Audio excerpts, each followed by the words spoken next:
News that Wall Street money manager Bernard Madoff was arrested last week has many people wondering just what happened to their money. Prosecutors say he defrauded investors out of $50 billion through a pyramid scheme. While there are several types of pyramid schemes, Madoff's actions have also been referred to as a Ponzi scheme, which is a particular type of pyramid scheme. The name goes back to Charles Ponzi. In 1920, he pleaded guilty and went to federal prison after being charged with 86 counts of fraud. In a Ponzi scheme, the schemer acts as a hub for the victims, interacting with all of them directly. A Ponzi scheme claims to rely on some esoteric investment approach, like insider connections. It often attracts well-to-do investors. In Madoff's case, he was once chairman of the NASDAQ. Alleged victims include director Steven Spielberg and real estate magnate Mort Zuckerman. The reality of the scheme is that the return to the initial investors is being paid from incoming investments, not from profits. One reason the scheme initially works so well is that early investors, those who actually got paid, often reinvest their money in the scheme. Thus, the schemers don't actually have to pay out much. They just need to show statements indicating a return has been paid. Ponzi scheme is an investment scam that promises investors a high rate of return with minimal risk. It works by taking the money of an initial investor and pretending that it will be invested in a low-risk but high-yielding investment instrument. In reality, the funds received by the manager will go into his own pocket. In order to pay the initial investor upon demand, the manager would have to look for new investors and use their money to pay the initial investor. This requires a large supply of new investors that will power the system. As long as there is a constant flow of new investors, the Ponzi scheme would work perfectly. The scheme was made famous by Charles Ponzi, who duped thousands of New England residents into investing in a postage stamp speculation scheme back in the 1920s. At this time, whenever someone wanted to send a piece of mail overseas, he or she would probably also buy an international reply coupon. This was a voucher that paid for the postage required to reply back to the sender. Because this was a common system at the time, no one questioned Charles Ponzi when he found an investment opportunity in the process. Ponzi's investment idea was he could buy reply coupons in a different country where they were cheaper and then sell them in the United States where they were worth more. He sucked his investors in by promising 50% returns in 45 to 90 days. When he tried to carry through on his business idea, it didn't work out as well in practice as it did in theory. Nevertheless, he kept the bad news to himself. New investors who heard about the idea wanted in and handed over their savings. Ponzi decided to take the money, but not to run. He kept up by paying off his initial investors with some of the new money that was pouring in and pocketing some for himself. Because his early investors were making money, no one was complaining. He wasn't clever enough, though. The whole thing fell apart after a few months. People started wondering how he was buying and selling what must have been 160 million reply coupons out of the 27,000 that existed in the world. Eventually, authorities busted him. Ponzi schemes are much more common than you would think. Nationwide booms in real estate in the 1980s and the stock market in the 1990s gave rise to an epidemic of investment fraud.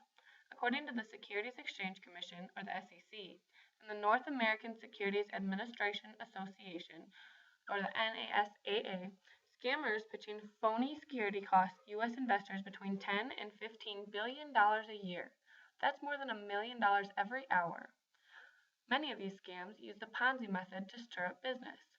Although they occur so often, we rarely hear about them, because few of them get large enough to be unrecoverable. A recent exception is upon us, though. Bernard Madoff recently revealed that what Wall Street and what much of America thought was one of the most successful investment agencies was in reality the most successful Ponzi scheme. Madoff was thought to be very reliable. He chaired and helped found NASDAQ, an American stock exchange. He had been involved in advising the government on market issues, and he was a noted philanthropist. After starting on Wall Street in the early 1960s, Madoff built a successful broker-dealer firm. He originally planned on making his money as a market maker who matches buyers and sellers who want to trade smaller stocks that aren't listed on the large exchanges. As a side business, he began managing money for other people, at first informally for friends and family. There was no hint of this on the SEC forms, but beginning sometime in the early 1960s, he had started taking on investors. At some point, which Madoff claims was not until the early 1990s, after losing money, rather than come clean to his clients, he fudged the numbers, hoping to recoup the losses later and get back on track. After a while, the chasm between what he claimed to investors and what was actually in their accounts became so deep that he stopped even bothering to invest the cash at all, relying on money from new clients to pay out returns to older clients. the classic Ponzi scheme. It was important that he never lost money, or so it seemed. Naturally, the Madoff firm had an office and a staff.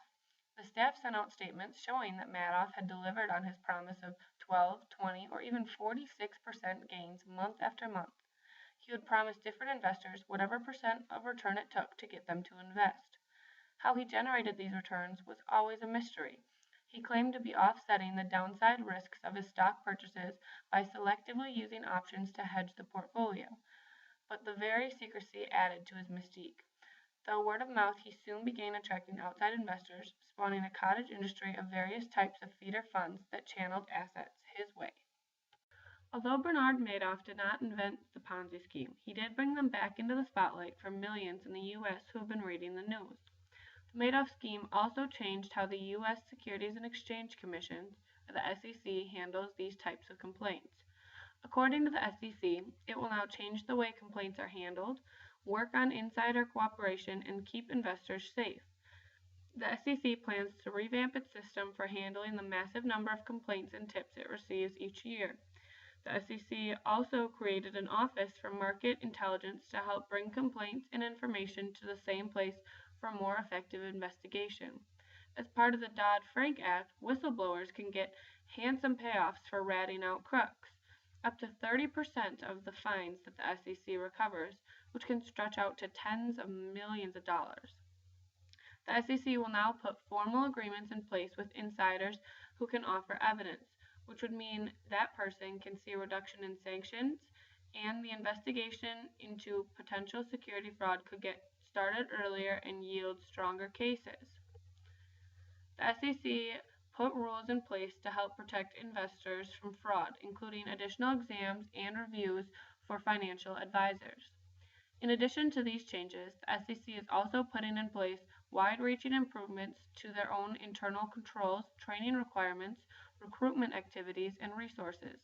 The SEC hopes that these results and the new rules and policy changes will mean more efficient investigations into security fraud. The Madoff scandal not only transformed the SEC in a way that it had not been in its first 75 years, but Bernie Madoff altered the investing public's basic view of risk and made investors more cautious of where they are putting their funds.